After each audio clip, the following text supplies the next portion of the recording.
Bismillahirrahmanirrahim. Alhamdulillahirabbil alamin. Allahumma shalli wa sallim barik ala sayyidina Muhammad wa ala alihi washabihi ajmain. Pertanyaan kita, bisakah masalah diselesaikan dengan masalah? Percayalah, itu mungkin. Ada contoh menarik dari yang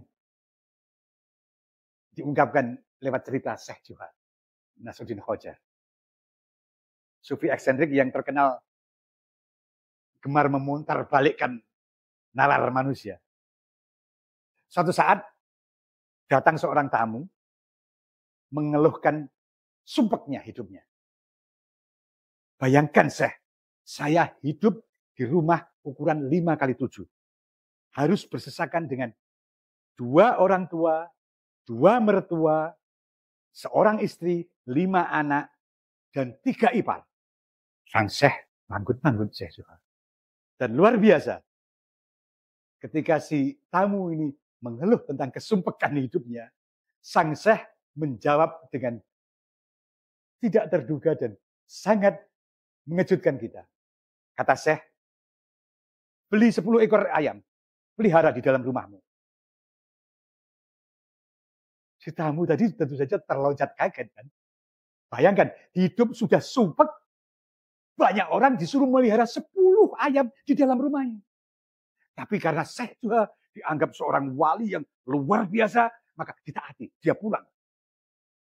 Dia pelihara, beli 10 ekor ayam, dia pelihara dalam rumah. Tapi ya kita tahu apa mau dikata. Seminggu kemudian si tamu balik lagi kepada Syekh Juha. Dia mengeluh, Syekh, aku ini sudah seperti setengah di neraka. Bukan cuma orang yang ribut di dalam rumah saya. Ayam berkeliaran kemana-mana, buang kotoran di rumah. Aku hampir tidak kuat, Syekh. Sang Syekh manggut-manggut dan kemudian menjawab.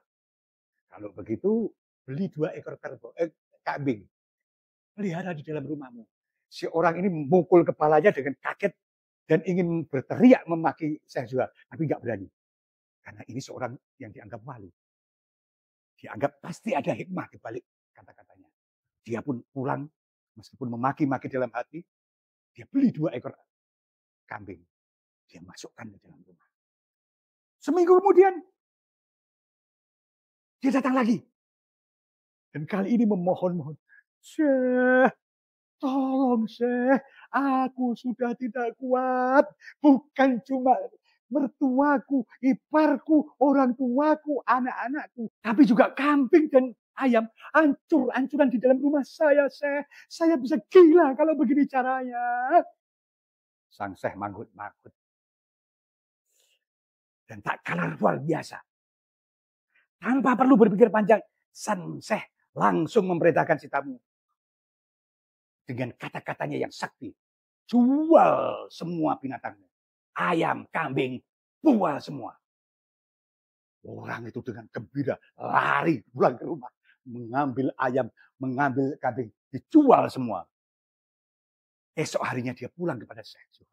Syekh, terima kasih Syekh. Terima kasih. Sekarang rasanya rumah saya lega sekali.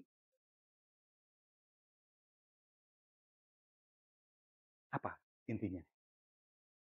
Masalahnya tidak berubah. Masalah dia datang ke Syekh Juha pertama, sama dengan terakhir dia datang. Masalahnya manusia baru menyadari sesuatu itu penting, sesuatu itu masih bisa ditolerir ketika dia menemukan beban yang lebih berat. Maka yang lebih ringan akan dia toleransi. Ketika orang berada pada situasi merasa berat, ketika datang sesuatu yang lebih berat, yang pertama kali dianggap berat pun bisa dianggap ringan. Artinya, apa yang kita terima selama ini? Itu persepsi kita. Apa yang kita anggap sebagai beban, sebagai cobaan, sebagai sesuatu jalan buntu, itu masih hanya persepsi sesaat. Yang akan hilang begitu ada situasi lain yang datang. Artinya apa? Yang ingin diungkapkan dalam cerita Syekh Juha ini, jangan percaya pada persepsimu yang terbatas. Karena ada nilai-nilai lain yang bisa kamu ambil dalam situasi yang kamu hadapi. Ketika kamu mengeluh pada situasi yang kamu hadapi, kamu akan mendapatkan situasi yang lebih berat lagi. Lebih berat lagi. Sehingga akhirnya kamu nggak tahan. Dan ketika kamu nggak tahan, kamu hanya kembali ke situasi pertama yang kamu keluhkan. Dan ketika kamu kembali, kamu justru bersyukur. Padahal itu situasi awal di mana kamu mulai berjalan. Mudah-mudahan ini bisa memberi kita inspirasi bahwa seberat apapun, kalau kita ingat cerita Syekh Zuhair ini, kita tetap akan anggap ringan. Karena Syekh Zuhair nanti bisa datang dan memberi nasihat Anda, malah memberatkan Anda. Wassalamualaikum warahmatullahi wabarakatuh.